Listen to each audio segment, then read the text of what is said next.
আজ আমি আপনাদের সাথে একটা মজার ঘটনা বলবো, যা আমি জীবনে অনুভব করতাম যখন আমি ক্লাস 10-এ বা 9-এ বা 11 একাদশে ছিলাম, বা এইচএসসি পরীক্ষা দেব। তখন আমার বন্ধুবান্ধব, অধিকাংশ বন্ধুবান্ধব বা কিছু সংখ্যক বন্ধুবান্ধব, তারা ঢাকায় চাকরি করত।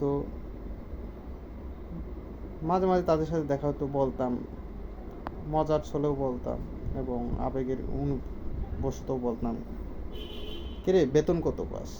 সে উত্তরে বলতো, এই 15-16 হাজার টাকা। আমি তখন অবাক হয়ে বলতাম,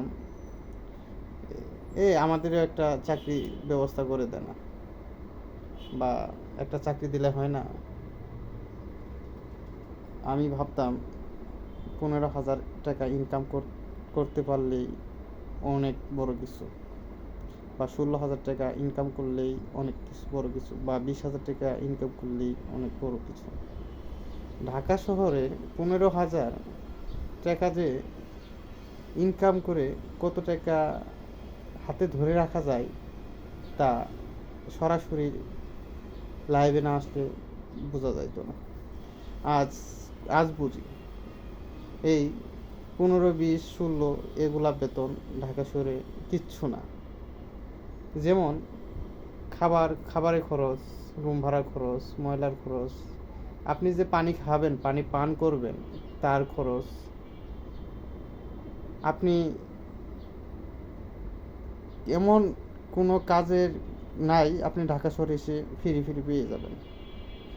এ টু জেড, এ থেকে জেড পর্যন্ত যতগুলা কাজ টাজ পড়ে, সব টাকার মাধ্যমে করতে হবে আপনাকে।